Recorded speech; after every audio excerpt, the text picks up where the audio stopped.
Baby man is back. Oh, okay, Jay, boys, oh my gosh, Durant got messed up. This is a 5 out of freaking 5. It is beat making time. Next week is E3 week. My album comes out next week. I have the leopard. This is your boy. All right, ladies and gentlemen of the YouTube citizens, y'all know who this is. This is your boy Dash the True Inferno. Back at it with another Pokemon Unite commentary video for you guys, and this story broke about a week ago, slightly over a week ago. So, but I had to talk about it because, you know, I am a sports fan. I love sports, and I especially love basketball, and I love the NBA. You know, been a big fan of it. So, here's what's been going on here. In case y'all don't know, KD made demands that he wanted to be traded.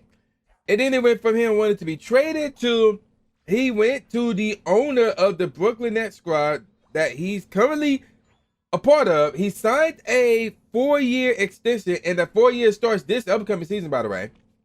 Worth a lot of money. Like, we talking over $100 million. And he went up to the owner and said, like, yo, either you trade me or you get rid of the GM, Sean Marks, and the head coach, Steve Nash. Well, the owner said, no, that's not happening. We're not getting rid of the GM nor the coach. Well, sometime last week, here's what happened. Sometime last week, I don't remember who all got together exactly, but they all got together with KD. And what I mean by all, I think this was the owner, and I think this was the general manager, Sean Marks. I'm not sure if Steve Nash was a part of this or not. I'm not even sure if Sean Marks was a part of this or not. I don't recall who was a part of this conversation. But a conversation took place, and the decision was made that Kevin Durant is going to stay with the team. So I don't think he was forced into saying it. I think he just did it on his own accord and just say, like, you know what? Yeah, I changed my mind, but I want to be traded. I'm going to stay with the team. And, like, I never gave my thoughts on what KD should do or how this situation should be handled, but I think this was the less dicey result for everybody involved, because Brooklyn, they're not going to get rid of KD for chump change, especially after, you know, what happened regarding the I forgot that dude's name who went from Utah to Minnesota. I forgot what his name is, but multiple time defensive player of the year. So he's not there because they got a lot to get that guy. So KD is worth more than him. So Brooklyn is not going to get whatever it is that they're going to be asking for. There's no way. They're not going to get that.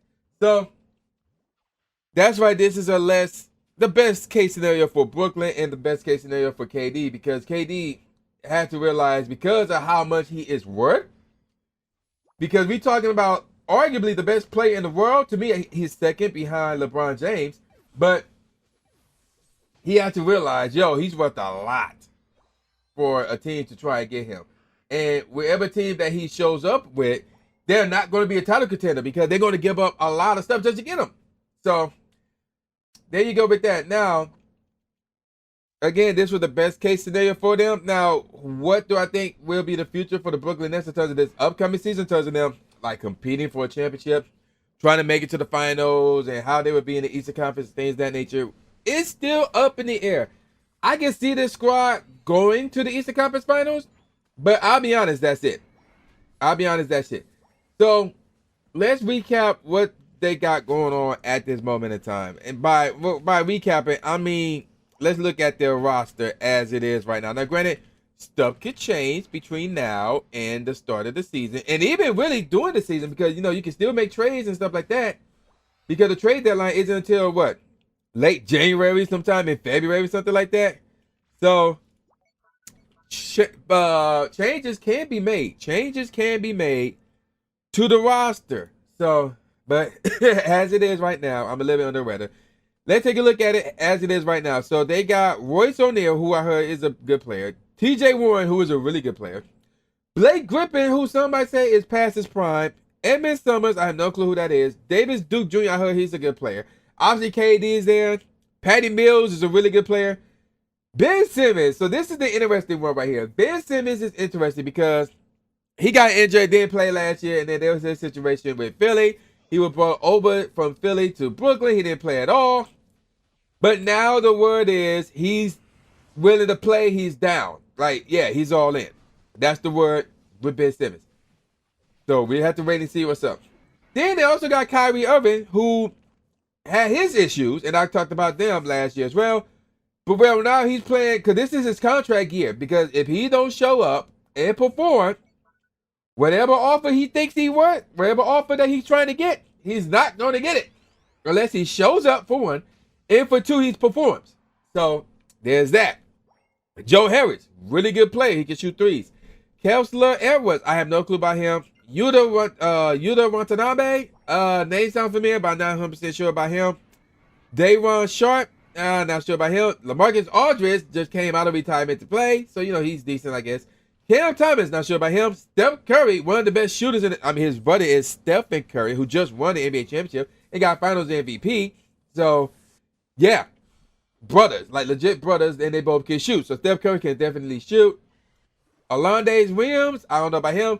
Nick Claxton, I heard he's a really good player. So, there is that. Now, this squad, looking at it, have the potential to win it all. But here's why I say the most I see them going is to the Eastern Conference Finals. Here's the reason why. One, Ben Simmons, where this is, well, you know, again, we're not sure if Kyrie's going to be all in or not. Ben Simmons, really all he can do offensively, that is, he can pass. He's a great passer. So he should be their point guard, not Kyrie. He should be their point guard, their starting point guard. He can finish in the paint. That's all he can, and probably get offensive rebounds. That's all. Yeah, no, he can't get offensive rebounds. That's all he can do offensively. He can't shoot, even though he says he can shoot, but there's doubt there. He can't shoot. He can't make his free throws as well. Defensively, however, yo, he's one of the best. He's one of the best in the league right now. If he was playing, that is. Like, I don't know. We have to wait and see how he is defensively. But, yo, he's really that good defensively. So, there's the whole Ben Simmons situation. And then you got to take into consideration the fact that, well, whether or not Kyrie will be all in and will be willing to play. And then there's going to be the relationship between KD and Steve Nash. Because remember, KD did say, yo, either Sean Marks and Steve Nash go or I go.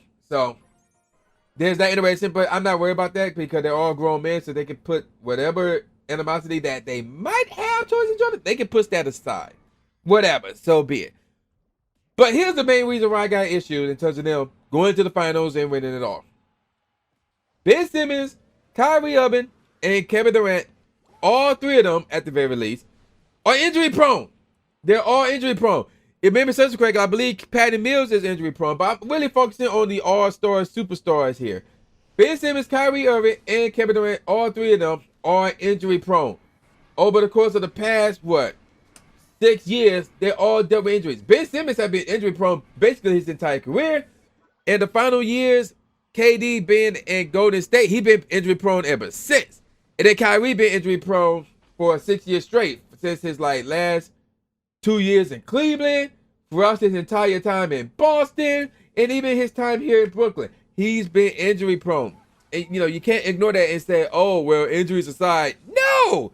You can't do that with superstars and all-stars that has been injury prone over a long, well, if you're injury prone, that means you've been injured over a long period of time. Like, you constantly get injured over a long period of time. So, not to mention the East is tough. The East is tough. I mean, you still got Milwaukee. You still got Boston. You still got Philly. Chicago, you know, because of the fact that they had injuries. But despite that, they should be back. You can't rule out Chicago. There's probably other teams out there. I can't think of who they are. Like maybe Charlotte. Maybe. I think that's one. So there's other teams out there. I can't think of them off the top of my head.